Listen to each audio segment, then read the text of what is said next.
57, 58 అధ్యాయాలు. మొదటిగా 57వ అధ్యాయము. నీతిమంతుల నశించుట చూచి ఎవరునూ దానిని మనస్సున పెట్టరు. భక్తులైన వారు తీసుకొని పోబడుచున్నారు. కీడు చూడకుండా నీతిమంతులు కొనిపోబడుచున్నారని ఎవనికిని తోచదు. వారు విశ్రాంతిలో ప్రవేశించుచున్నారు. తమకు సూటిగానున్న మార్గమున నడుచువారు తమ పడకల మీద పరుండి విశ్రమించుచున్నారు. మంత్ర ప్రయోగపు కొడుకులారా, వ్యభిచార సంతానమా, వేశ్య సంతానమా, మీరిక్కడికి రండి. మీరెవరిని ఎగతాళి చేయుచున్నారు? ఎవని చూచి నోరు తెరిచి నాలుక చూచుచున్నారు? మీరు తిరుగుబాటు చేయువారును అబద్ధికులను కారా? మస్తచ వృక్షములను చూచి పచ్చని ప్రతి చెట్టు క్రిందను కామము రేపుకుని వారలారా, లోయలలో రాతి సందుల క్రింద పిల్లలను చంపువారలారా, నీ భాగ్యము లోయలోని రాళ్లలోనే ఉన్నది. అవియే నీకు భాగ్యము. వాటికే పానీయార్పణము చేయుచున్నావు, వాటికే నైవేద్యము నర్పించుచున్నావు. ఇవన్నీయో జరగగా నేను ఊరకుండదగునా? ఉన్నతమైన మహాపర్వతము మీద నీ పరుపు వేసుకొంటివి. బలి అర్పించుటకు అక్కడికే ఎక్కితివి. తలుపు వెనుకను ద్వారబంధము వెనుకను నీ జ్ఞాపక చిహ్నము ఉంచితివి. నాకు మరుగై బట్టలు తీసి మంచమెక్కితివి. నీ పరుపు వెడల్పు చేసుకొని నీ పక్షముగా వారితో నిబంధన చేసితివి. నీవు వారి మంచము కనబడిన చోట దాన్ని ప్రేమించితివి. నీవు తైలము తీసుకొని రాజునొద్దకు పోతివి. పరిమళ ద్రవ్యములను విస్తారముగా తీసుకొని నీ రాయబారులను దూరమునకు పంపితివి. పాతాళమంత లోతుగా నీవు లొంగితివి. నీ దూర ప్రయాణము చేత నీవు ప్రయాసపడినను అది అసాధ్యమని నీవనుకొనలేదు. నీవు బలము తెచ్చుకొంటివి గనుక నీవు సొమ్మసిల్లలేదు. ఎవనికి జడిసి భయపడినందున ఆ సంగతి మనస్కరింపకపోతివి. నీవు కళ్ళలాడి నన్ను జ్ఞాపకము చేసుకొనకపోతివి. బహుకాలము నుండి నేను మౌనముగా నుండినందుననే గదా నీవు నాకు భయపడుటలేదు. నీ నీతి ఎంతో నేనే తెలియజేసెదను. నీ క్రియలు నీకు నిష్ప్రయోజనములగును. నీవు మొర్రపెట్టినప్పుడు నీ విగ్రహముల గుంపు నిన్ను తప్పించునేమో. గాలి వాటినన్నిటినీ ఎగురగొట్టును గదా. ఒకడు ఊపిరి విడిచిన మాత్రమున అవన్నీయూ కొట్టుకొని పోవును. నన్ను నమ్ముకుని వారు దేశమును స్వతంత్రించుకొందురు. నా పరిశుద్ధ పర్వతమును స్వాధీనపరచుకొందురు. ఎత్తు చేయుడి, త్రోవను సిద్ధపరచుడి. అడ్డు చేయి దానిని నా జనుల మార్గములో నుండి తీసివేయుడి అని ఆయన ఆజ్ఞ ఇచ్చుచున్నాడు.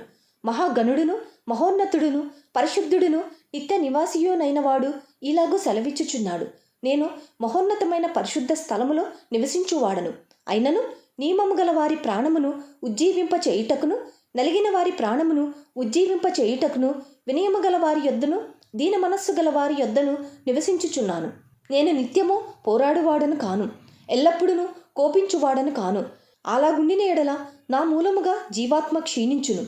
నేను పుట్టించిన నరులు క్షీణించిపోవుదురు. వారి లోభము వలన కలిగిన దోషమును బట్టి నేను ఆగ్రహపడి వారిని కొట్టి తిని. నేను నా ముఖము మరుగు చేసుకొని కోపించి తిని.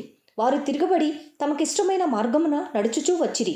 నేను వారి ప్రవర్తనను చూచి తిని. వారిని స్వస్థపరచుదును, వారిని నడిపింతును. వారిలో దుఃఖించు వారిని ఓదార్చుదును. వారిలో కృతజ్ఞతా బుద్ధి పుట్టించుచు దూరస్థులకును సమీపస్థులకును సమాధానమని చెప్పి నేనే వారిని స్వస్థపరిచెదనని యెహోవా సెలవిచ్చుచున్నాడు. భక్తిహీనులు కదులుచున్న సముద్రము వంటివారు. అది నిమ్మళింపనేరదు. దాని జలములు బురదను మైలను పైకి వేయును. దుష్టులకు నెమ్మది ఉండదని నా దేవుడు సెలవిచ్చుచున్నాడు. యెషయా గ్రంథము 58వ అధ్యాయము. తాళక బూర ఊదినట్లు ఎలుగెత్తి బిగ్గరగా కేకలు వేయుము. వారు చేసిన తిరుగుబాటును నా జనులకు తెలియజేయుము. యాకోబు ఇంటి వారికి వారి పాపములను తెలియజేయుము. తమ దేవుని న్యాయ విధిని విడువక నీతిని అనుసరించువారైనట్టు అనుదినము వారు నా యొద్ద విచారణ చేయుచు నా మార్గములను తెలుసుకొన నిత్య కనపరచుదురు. తమకు న్యాయమైన తీర్పులు తీర్చవలెనని వారు అడుగుదురు. దేవుడు తమకు ప్రత్యక్షుడు కావలెనని ఇచ్చయింతురు. మేము ఉపవాసముండగా నీవెందుకు చూడవు? మేము మా ప్రాణములను ఆయాసపరచుకొనగా నీవెందుకు లక్ష్యపెట్టవు అని అందురు. మీ ఉపవాస దినమున మీరు మీ వ్యాపారము చేయుదురు. మీ పనివారి చేత కఠినమైన పని చేయించుదురు. మీరు కలహపడుచు వివాదము చేయుచు అన్యాయముగా గుద్దులాడుచు ఉపవాసముందురు. మీ కంఠధ్వని పరమన వినబడినట్లుగా మీరిప్పుడు ఉపవాసం ఉండరు. అట్టి ఉపవాసము నాకు అనుకూలమా? మనుష్యుడు తన ప్రాణమును బాధపరచుకొనవలసిన దినము అట్టిదేనా? ఒకడు జమ్ము వలె తలవంచుకొని గోనెపట్ట కట్టుకొని బూడిద పరుచుకొని కూర్చుంట ఉపవాసమా? అట్టి ఉపవాసము యెహోవాకు ప్రీతికరమని మీరనుకొందురా? దుర్మార్గులు కట్టిన కట్లను విప్పుటయు, కాడిమాను మోకులు తీయుటయు, బాధింపబడిన వారిని విడిపించుటయు, ప్రతి కాడిని విరగొట్టుటయు నేనేర్పరచుకొనిన ఉపవాసము గదా. నీ ఆహారము ఆకలిగొనిన వారికి పెట్టుటయు, నీ రక్త సంబంధికి ముఖము తప్పింపకుండుటయు, దిక్కుమాలిన బీదలను నీ ఇంట చేర్చుకొనుటయు, వస్త్రహీనుడు నీకు కనబడినప్పుడు వానికి వస్త్రములిచ్చుటయు ఇదియే గదా నాకిష్టమైన ఉపవాసము. అలాగున నీవు చేసిన ఎడల నీ వెలుగు వేకువ చుక్కవలే ఉదయించును, స్వస్థత నీకు శీఘ్రముగా లభించును. నీ నీతి నీ ముందర నడుచును. యెహోవా మహిమ నీ సైన్యపు వెనుకటి భాగమును కావలి కాయును. అప్పుడు నీవు పిలువగా యెహోవా ఉత్తరమిచ్చును. నీవు మొర్రపెట్టగా ఆయన నేనున్నాననును.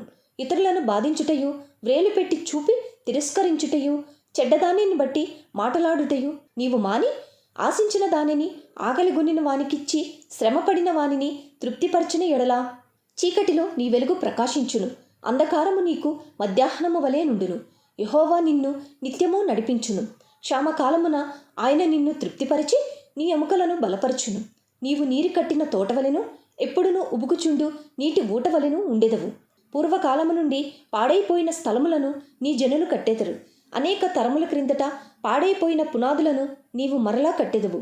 విరుగబడిన దానిని బాగుచేయు వాడవనియు, దేశములో నివసించున్నట్లుగా త్రోవలు సిద్ధపరచువాడవనియు నీకు పేరు పెట్టబడును. నా విశ్రాంతి దినమున వ్యాపారము చేయకుండా నాకు ప్రతిష్ఠితమైన దినమని నీవు ఊరకుండిన ఎడల, విశ్రాంతి దినము మనోహరమైనదనియు యెహోవాకు ప్రతిష్ఠిత దినమనియు ఘనమైనదనియు అనుకొని దాని ఘనముగా ఆచరించిన ఎడల, నీకిష్టమైన పనులు చేయకయు వ్యాపారము చేయకయు లోకవార్తలు చెప్పుకొనకయు ఉండిన ఎడల నీవు యెహోవా యందు ఆనందించెదవు.